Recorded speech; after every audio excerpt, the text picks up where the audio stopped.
Hi, welcome to our channel where we share the most intriguing stories. When Marshall Ventley found a strange fence slicing through his land, he thought it was a mistake. He was wrong. What followed was a jaw-dropping battle of lies, power, and paper, where one man stood alone against an HOA determined to steal what wasn't theirs. This is war over water.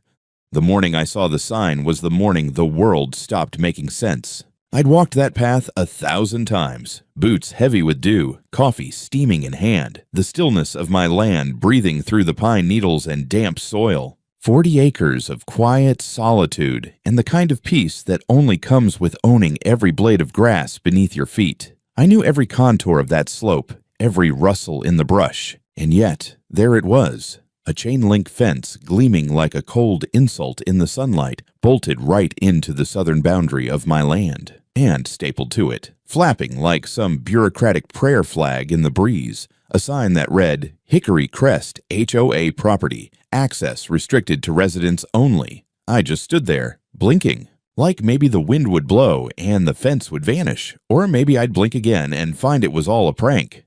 But no, that thing was bolted into my soil. Deep, like it had come here to stay. I followed the fence line with my eyes. It curved just enough to block off the entire southern lip of my pond. Not a stream, not a ditch.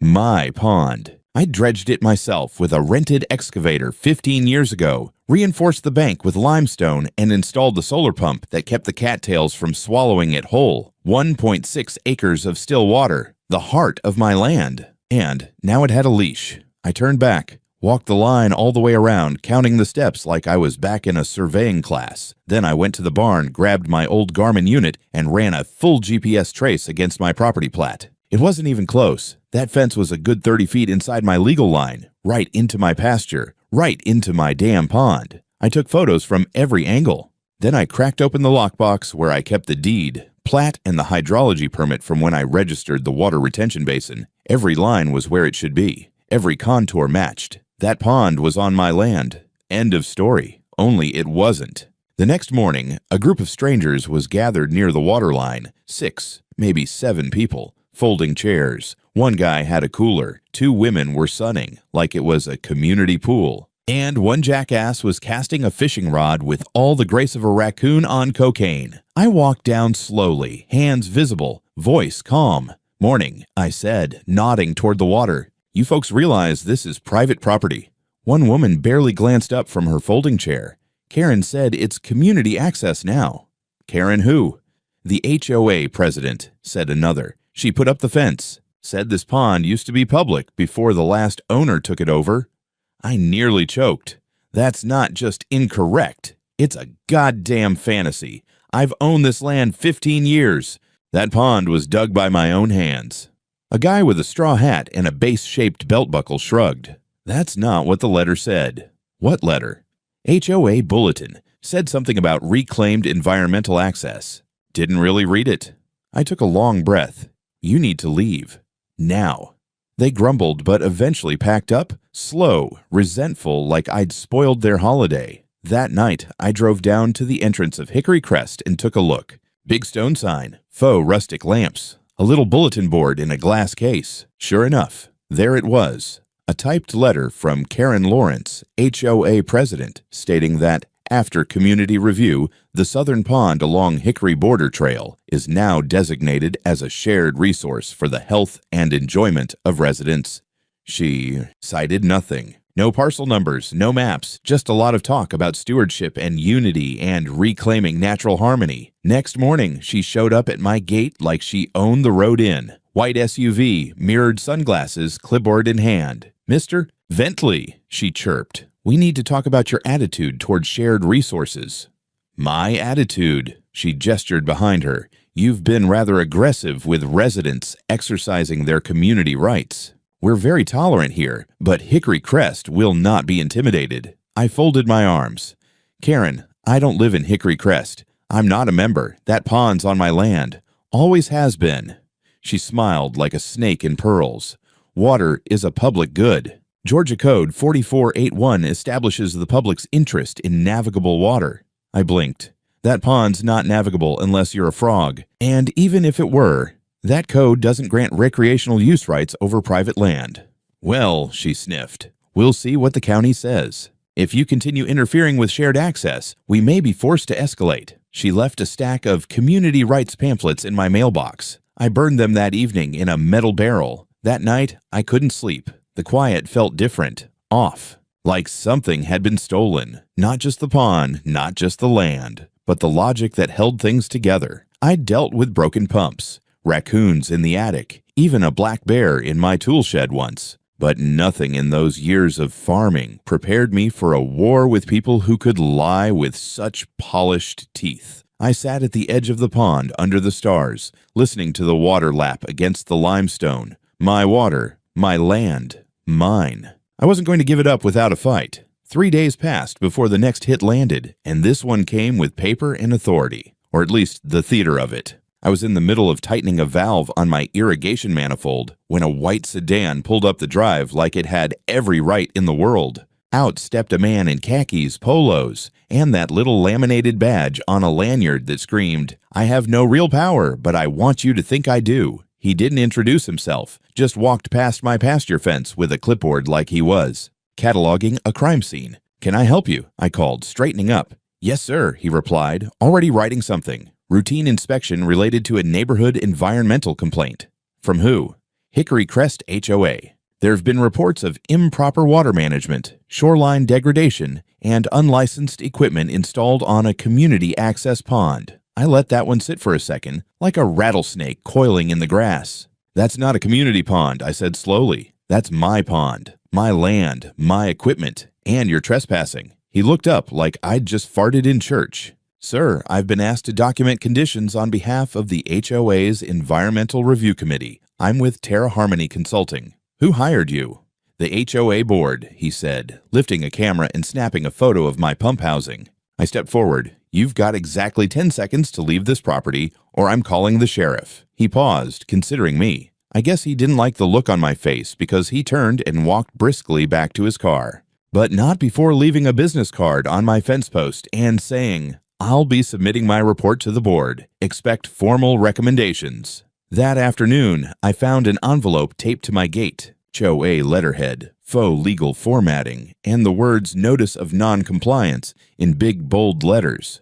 It listed 3 violations: unauthorized water control infrastructure, refusal to cooperate with environmental inspection, and obstructing community stewardship efforts. Fines totaling $300 were effective immediately. I laughed. So hard I nearly pulled something. But that was the moment I realized this wasn't just some Karen with too much time on her hands. This was a playbook, a script. I was being papered to death. Death by document, signature, letterhead. And the worst part? Most folks would have folded. Paid the fine just to be left alone. I wasn't most folks. I drove straight to the county records office and requested full plats of my land, the Hickory Crest subdivision, and every relevant easement, floodplain, and water permit issued in the last 20 years. I knew what I'd find, but I wanted it in ink. Official ink. I left with a folder thicker than a Bible and drove home without turning on the radio. My mind was already building walls. I spent the next day installing 3 motion-activated trail cameras near the fence line, tucked into tree trunks, buried in bird boxes, one even camouflaged under the eaves of my old boathouse. Anything bigger than a squirrel would get caught in 4K. 2 days later, one of the cameras caught a man, late 30s, ball cap backwards, cargo shorts, hopping the fence from the HOA side, wandering around my shoreline with a phone. He walked the bank, took a leak against my cottonwood, and tried to jimmy the lock on my pump control box. I downloaded the footage, time-stamped, and burned it to a thumb drive labeled Exhibit A. But it got worse. On Saturday, I was out near the boat dock, checking on algae bloom levels, when I noticed a woman with a DSLR camera across the pond, perched behind the new fence, taking photos through the slats like some feral National Geographic intern. I waved. She snapped one more shot and bolted. That night, just past 8, my phone buzzed with a number I didn't recognize. I let it go to voicemail. The message was 20 seconds long, and it sounded like it had been dictated by a Stepford wife in full meltdown. It was Karen. "Mr. Bentley, I am calling to officially inform you that continued interference with HOA-sanctioned access and monitoring of the shared water resource will result in escalation. We have retained counsel, and I will be forced to involve the county if this continues. You've been warned. I saved the voicemail. Labeled it Threat 1. The next morning, I woke up to find a second sign added to the fence. All trespassers will be prosecuted by the Hickory Crest Environmental Committee. It was bolted in with fresh screws, half an inch into my oak. That's when I realized I'd have to fight this with more than trail cams and sarcasm. These people were building a paper war, and it was time I answered in kind. I called an old colleague from my engineering days, a cadastral surveyor named Doyle Reeves, who knew how to draw lines in a way that held up in court. I told him the situation. He laughed once and said, "I'll bring the tripod." "You bring the coffee." He was coming Monday. In the meantime, I hung a sign of my own. Private property. No trespassing. Violators will be photographed, reported, and persecuted in that order. The last word was intentional. Let them stew. It happened just after dawn on a Wednesday, one of those damp Appalachian mornings where everything smells like moss and old pine. I had taken the skiff out to inspect the aeration intake. The pump was giving off a faint wheeze, and algae was starting to coat the intake screen, which meant it was time to clean it out before things got slimy. I drifted about halfway across the pond when I heard tires crunch on gravel behind the tree line. I figured it was a delivery truck, or maybe Doyle, the surveyor, arriving early. Then I heard shouting, "Drop the pole! Hands where I can see them!" I turned around slowly, confused, the aluminum pole still in my grip. On the shore stood two deputies in sheriff's uniforms. One had a hand hovering over his holster, the other held a radio to his mouth. And behind them, standing proudly just outside the HOA fence line, arms crossed and eyes blazing with triumph, was Karen. "Marshal Bentley," the older deputy called out. "We got a call about a trespasser with possible intent to damage property. You match the description." "I live here," I said evenly, lifting my pole out of the water and setting it inside the boat. "This is my pond, my land. You've got the wrong idea." The younger deputy was already motioning for me to return to shore. I paddled in silence, my heart pounding not from fear, but from the absurdity of it all. Karen was grinning like she'd just summoned a storm. When I stepped onto dry land, the older deputy asked for ID. I handed over my license and pointed toward the house, now half visible behind a ridge of oaks. "I own the land you're standing on, 40 acres. That pond's been mine since 2010. I have deeds, plats, permits, you name it." Karen stepped in, clutching a file folder. "That pond is under dispute. Our HOA has issued a community claim, and we have documentation showing shared access rights. This man was seen behaving erratically in a boat with tools. We feared sabotage." The deputy raised an eyebrow at the word sabotage. I glanced down at my waterproof toolbox. Inside, a PVC scraper, a rag, a socket wrench, and 2 zip ties. Real weapons of mass destruction. "Mind if we take a look at your tools?" the deputy asked. "Knock yourself out," I said. "Just don't drown in the paperwork afterward." They rummaged through it, finding nothing but the normal detritus of water maintenance. Meanwhile, Karen kept talking, her voice rising with each sentence. "He's been aggressive with residents. There was an altercation just last week. We've issued formal notices. He's obstructed community surveys, defaced our signage. Your signage is on my trees," I cut in. "You bolted a steel warning plate into my oak. That's vandalism. And I've got the photos to prove it." The older deputy stepped back and sighed. "All right, everybody cool down. Mr. Bentley, we'll need to escort you to the station for a formal statement, just to clear things up." Karen looked positively radiant. I stared at her for a full 5 seconds without blinking. Then I turned to the deputy. "I'm not resisting. But before we go, I want you to do one thing. Step exactly 20 feet west from that fence post and tell me what it says on the metal tag at the base of that survey pin." The younger cop obliged, muttering numbers as he read the tag. "County parcel 30872. Owner Bentley M." The older one nodded grimly. "Yeah, we'll sort this at the station." They didn't cuff me, but I sat in the back of the cruiser, silent, while Karen stood on the gravel shoulder and watched us leave like she was queen of the lake, and I was the swamp monster being escorted to exile. At the station, things moved quickly. Once I handed over the deed, GPS-stamped survey maps, and copies of my hydrology permit, the tone shifted. One officer offered me coffee. Another apologized. They let me go after an hour. When I got home, I found the HOA Facebook group had already exploded. Someone, guess who, had posted an emergency alert about a dangerous male trespasser apprehended during suspicious activity on community waters. The post had over 70 comments, half of them demanding increased security, the other half arguing about whether or not I was actually dangerous or just a grump. I didn't answer. I had work to do. The next day, I installed another round of cameras, infrared this time with motion tracking, one inside a rock pile near the pump housing, another on the porch angled toward the HOA fence. I upgraded the trail cams to send footage straight to my phone. Then I called Doyle. He was already halfway through the topographic overlay. "Marshall," he said, "I hate to break it to you, but that HOA fence, they overshot their southern boundary by a good 32 feet. "Into my land," I said. He chuckled. "More like through it. That fence is standing where your pump easement runs. They're not just on your land. They're blocking your infrastructure."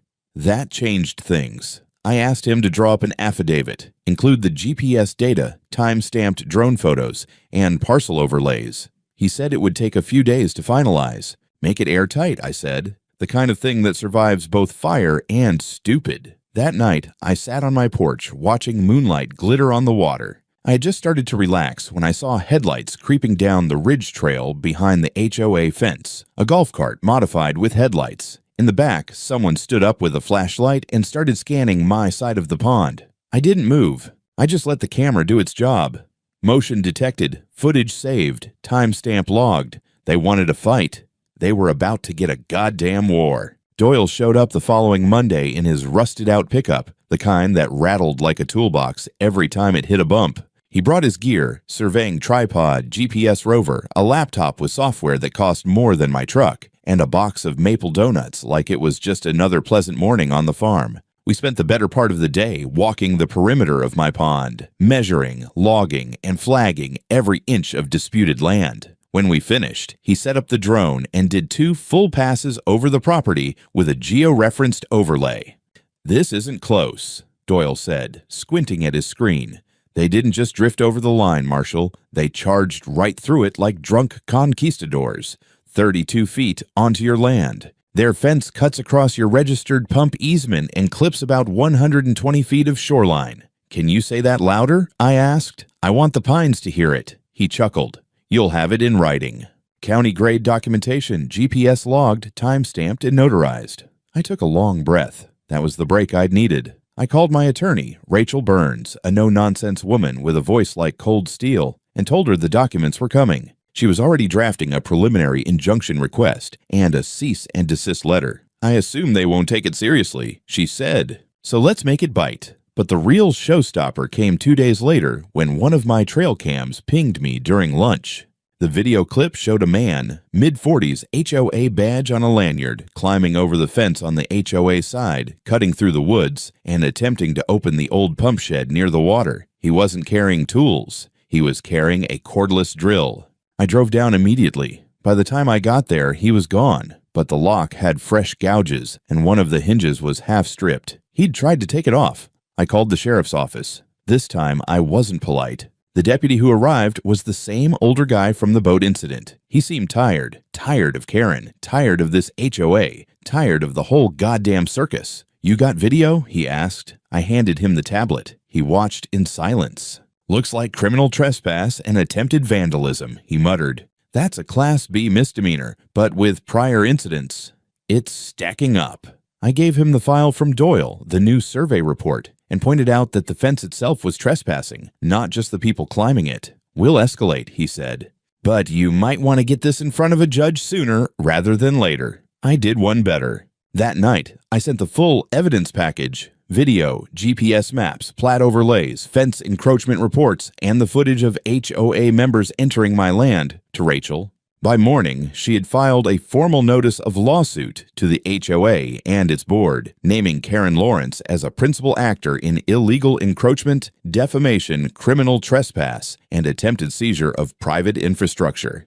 The HOA's legal rep, some smooth-talking guy named Carter Whitley, responded by email with a ridiculous counterclaim. They alleged that the pond was historically used by the community, that communal access had been tacitly permitted, and that attempts to assert exclusive ownership were in violation of implied easement principles. They included low-resolution scans of an old map dated 2006 where the parcel lines were hand-drawn and suspiciously smudged. They even tried to cite a verbal agreement with the previous owner, except, of course, there was no previous owner before me. That same day, the county clerk called to let me know someone had attempted to file an environmental usage adjustment on my parcel, citing HOA community usage rights. It had been rejected, but the fact that it had even been attempted meant someone had submitted forged paperwork. I was boiling. Rachel filed a formal complaint with the registrar's office, citing forgery and abuse of process.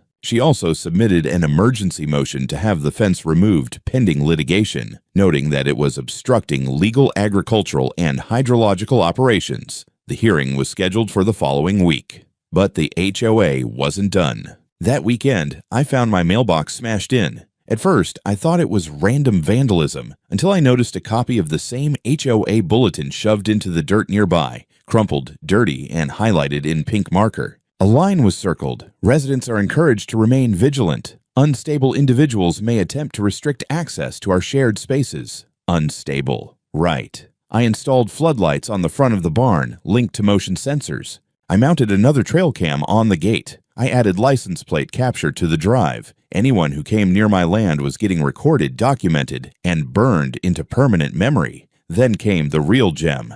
A manila envelope arrived by courier. No return address. Inside, printed photos of me, grainy zoom shots of me walking along the pond, holding a shovel, sitting on the porch with my dog, even one of me reaching into my mailbox. Someone had been tailing me. That was the moment I stopped thinking this was just about a fence or a pond. This was coordinated, strategic, HOA guerrilla warfare. I handed the whole file over to Rachel, who added harassment and stalking to the growing list of civil complaints. Meanwhile, I kept checking the pond each morning. The water, thankfully, didn't care. It just reflected the sky and held the fish. But I knew better. This wasn't over. The legal battle was next. And it was going to be bloody. The hearing was set for Tuesday morning at the county courthouse in Dahlonega. Rachel told me to wear something respectable but not meek, so I showed up in a clean work shirt, jeans without holes, and my best pair of boots, the ones I usually saved for funerals or livestock auctions. The courtroom was small, wood-paneled, and smelled faintly of lemon cleaner and bureaucracy. Karen arrived in a tailored gray suit, like she was applying for a position in a hedge fund. Her lawyer, Whitley, looked bored, like this was just another hiccup in their playbook of land grabs. The judge, a heavyset man named Waller with a bald crown and zero tolerance for games, called us to order. Rachel laid out our side in 10 crisp minutes. Survey results, historical plat maps, drone footage, timestamps, and the now official forensic report confirming that the forged environmental usage adjustment documents had no legal validity. She emphasized that the fence blocked lawful agricultural activity, that multiple trespasses had been documented, and that my personal safety had been jeopardized by a coordinated misinformation campaign. Then it was Whitley's turn. He stood up with a rehearsed air and spun a tale of communal traditions, of shared use rights, and even had the gall to cite a cultural shift toward collective environmental stewardship. I swear I saw the judge's eyebrow twitch. Then Karen stood up, unprompted, and asked to briefly address the court as a resident. Waller allowed it. Mistake. Karen launched into a monologue about how her community felt unsafe, how I had intimidated peaceful families, and how the spirit of the neighborhood was being poisoned by paranoia. She cited noise complaints, mysterious gunshots at night, and an unverified rumor that I was using water from the pond to run illegal equipment. Rachel didn't even blink. She waited for Karen to finish her descent into theatrical madness, then calmly asked for a court order to freeze all HOA actions regarding my property, pending trial. Judge Waller reviewed the documents again. Then he leaned forward and spoke like he was chewing glass. Mrs. Lawrence, you are not a licensed surveyor, you are not a registered planner, and you are not a party to Mr. Bentley's land deed. What you are is dangerously close to being found in contempt of court. I see no evidence of shared ownership, no viable easement, and frankly, no respect for due process. He paused, glanced at Whitley. This court orders the immediate removal of the fence segment encroaching on Mr. Bentley's property. HOA shall cease any and all administrative or physical activity relating to parcel 47A. Violation will result in fines of up to $10,000 per instance. We'll see you all again at trial in 30 days. Outside the courtroom, Karen looked like a balloon with a slow leak. Her lips were thin and bloodless, and Whitley was already on the phone, probably calling their PR damage control. But they didn't waste time licking wounds. 2 days later, my phone blew up. A local blog, North Georgia Civil Watch, ran a piece titled Private Pond, Public Lies, The War Over Water in Hickory Crest. It was well-researched, full of court screenshots, quotes from the hearing, and even an aerial shot of the fence line. The real cherry on top? The reporter had uncovered that Karen had attempted a similar community access push in a previous HOA back in Cobb County. That time, she'd tried to turn a private orchard into a shared garden. It failed, but not before she cost that HOA $38,000 in legal fees. The article went mildly viral in our little world. Suddenly, people were talking. Neighbors, journalists, county clerks. I received 3 interview requests. One guy even showed up with a drone asking to film a follow-up piece on rural land rights. I turned him down, but the message was clear. Karen had picked a fight under the wrong spotlight. Then, like clockwork, retaliation came. That weekend, someone dumped a load of yard waste across my main driveway. Not just leaves, concrete chunks, broken lattice, soggy bags of mulch, all blocking the gate. I had to rent a skid steer to clear it.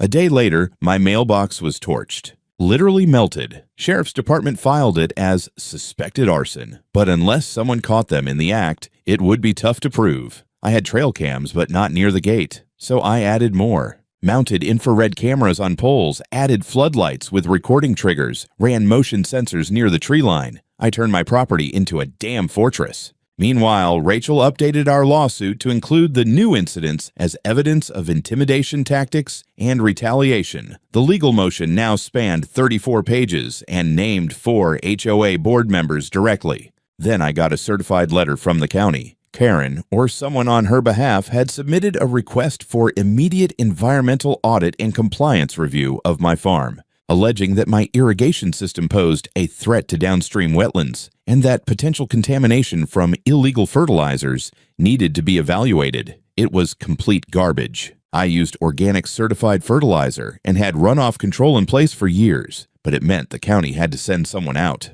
A young inspector named Felix showed up 2 days later. He was polite, embarrassed, and told me off the record that he already knew this was political. He did his inspection, found nothing. "I'll file the report clean," he said, "but brace for more. Someone's trying to wear you down." They were, but they were underestimating how stubborn a man can get when you screw with his land, his name, and his water. By the time the trial date neared, I was running on equal parts caffeine and adrenaline. The cameras had caught 2 more incidents. A man in a gray windbreaker trying to tamper with my irrigation pump at 2 in the morning, and a group of teenagers, probably from Hickory Crest, tossing garbage bags into the pond while filming themselves on a phone. I handed all the footage to Rachel. She compiled it into a clean, time-stamped dossier with cross-referenced camera angles and water quality logs. We weren't just going to court with a case. We were bringing a digital sledgehammer. The trial was scheduled for a Thursday, a full-day session at the Superior Court. This time, the courtroom was packed. Journalists, HOA members, local farmers, and even a few curious college kids with notebooks. Rachel and I sat at the plaintiff's table while Karen strutted in like she was starring in a courtroom drama, Whitley trailing behind her with a laptop and that smug, tired look attorneys wear when they've already lost but can't admit it yet. The judge, Waller again, opened the session by laying out the claims: trespass, defamation, unlawful enforcement of non-existent jurisdiction, attempted regulatory fraud, and personal harassment. HOA's countersuit had been dismissed 2 days earlier due to lack of standing. Karen's attempt to sue me for denial of public access was laughed out of court when the county registrar confirmed no such public easement ever existed. We started with the land surveys. Our licensed surveyor took the stand and walked the court through every inch of the boundary. He showed the historical parcel maps, the 2010 pond permit in my name, and the updated GIS overlays proving the HOA fence was a full 26 feet over the property line in 3 spots. When asked under oath if there was any legal ambiguity, he simply said, "None. The pond belongs entirely to Mr. Bentley." Then came the digital evidence. Rachel rolled out everything: the drone footage, the security cam clips, the voice recordings, even the audio of Karen threatening to escalate this to the county until he's buried in paperwork. The court clerk stopped typing during that one. Karen's defense was a disaster. She tried to interrupt twice and was warned. Her lawyer tried to introduce an environmental stewardship resolution as justification for their actions. Turns out it wasn't a county policy, but a self-written document adopted by the HOA board. Judge Waller asked one question: "Did you ever file this with the county zoning office?" The answer was no. It was tossed out immediately. Then came the bombshell.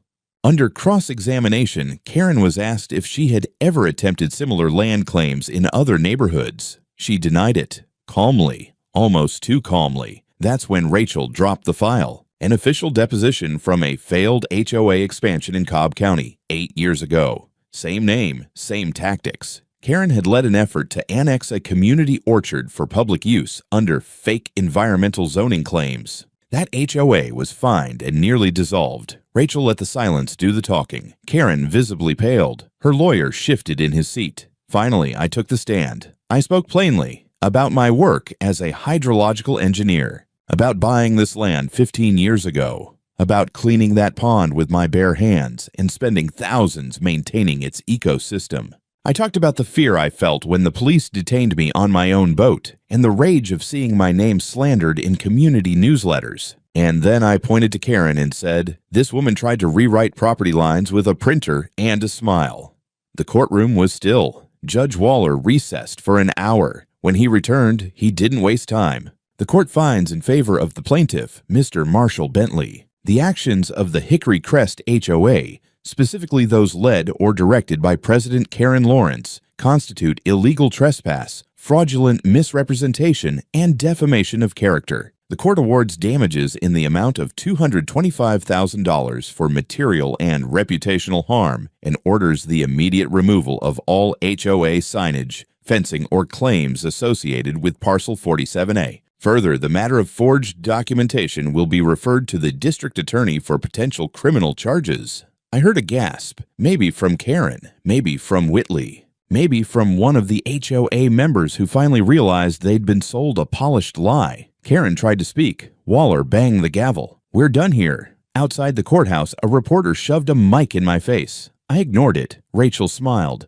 "I just wanted to get back home, walk down to the pond and sit there in peace, for the first time in months, knowing the water was mine, by law and by blood, and no HOA president with a God complex was going to take that away." In the days after the verdict, I expected quiet. What I got was chaos. News of the court ruling had spread fast, especially the bit about potential criminal charges. Local blogs ran with headlines like "HOA Queen Faces Legal Reckoning" and "Pond Wars End in Six-Figure Beatdown." Even the regional news channel aired a 2-minute segment showing drone footage of the illegal fence being removed by contractors in yellow vests. I didn't ask them to come out, but I didn't tell them to leave either. Karen vanished. Not literally. She was still holed up in her house at the edge of Hickory Crest, but she stopped appearing at HOA meetings. Rumor had it she was in panic mode, trying to convince the board to fund her personal legal defense. They refused. One member resigned publicly, stating in a Facebook post that Karen had acted without transparency, without consent, and without sanity. A week later, I got the knock I'd been waiting for. 2 plainclothes investigators from the DA's office stood at my door. They had questions. Lots of them. I handed over every file, recording, timestamp, and map we hadn't already given to the court. They seemed especially interested in the doctored land claims Karen submitted to the county, especially the digital signatures, which Rachel's tech expert traced to Karen's home Wi-Fi IP address. That part earned a long whistle from one of the investigators. It didn't take long. The DA moved fast. Karen was arrested on 3 charges: forgery of public records, filing a false police report, and criminal trespass through misrepresentation. She was booked and released on bail the same day, but the mugshot leaked that evening. By morning, it was all over the neighborhood forums. And no, she didn't look pleased. HOA held an emergency meeting without Karen. I wasn't there, but I got the minutes from a neighbor who had grown increasingly apologetic since the verdict. A vote was held, dissolve the current board, initiate a full audit, and formally withdraw all claims related to my land. The motion passed, unanimously. The next day, a few of them came by, not to fight, to apologize. One of the louder residents, a guy named Mitch who'd once told me to stop being selfish with the pond, brought over a peach cobbler and said he was sorry. His voice cracked when he admitted he'd trusted Karen too much.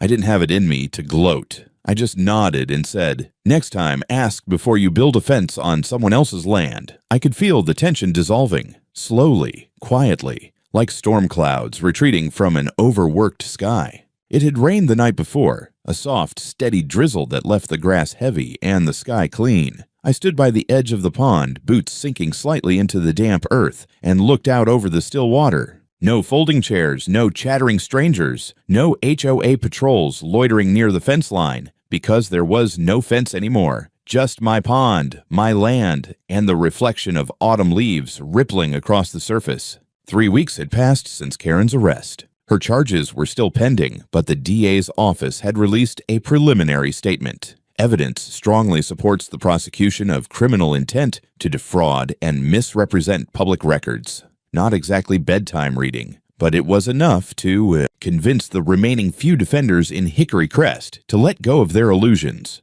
The HOA board had formally disbanded. A letter from the county arrived confirming that any future attempts to claim access to my property, especially the pond, would be considered civil trespass. They even added a note acknowledging the mistake in the earlier complaint and thanking me for my cooperation during the investigation. I laughed out loud reading that. First time the government had ever thanked me for anything. I installed new signs along the southern boundary. Private property. No trespassing. Pond is not community land. Simple, clear, polite enough. I even added a phone number to one in case someone got lost and needed help.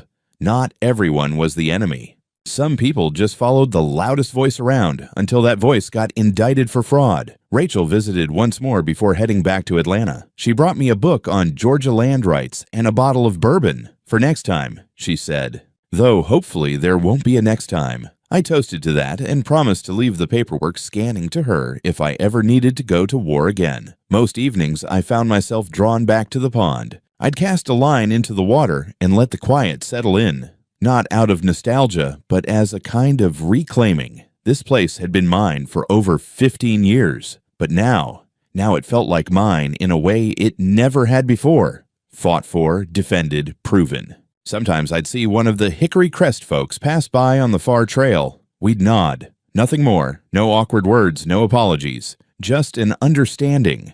The boundary had been tested, and it held. The last time I walked the perimeter, I paused beneath the tall hickory that stood halfway between the barn and the pond. The sun was setting behind it, turning the water into a copper mirror. I thought about fences, real and imagined. I thought about how easy it was for someone to decide that what's yours ought to be theirs, and how much work it takes to prove otherwise. Then I smiled, shook my head, and went back to my porch. The crickets were already tuning up for the night, and I had a fresh line to cast in the morning.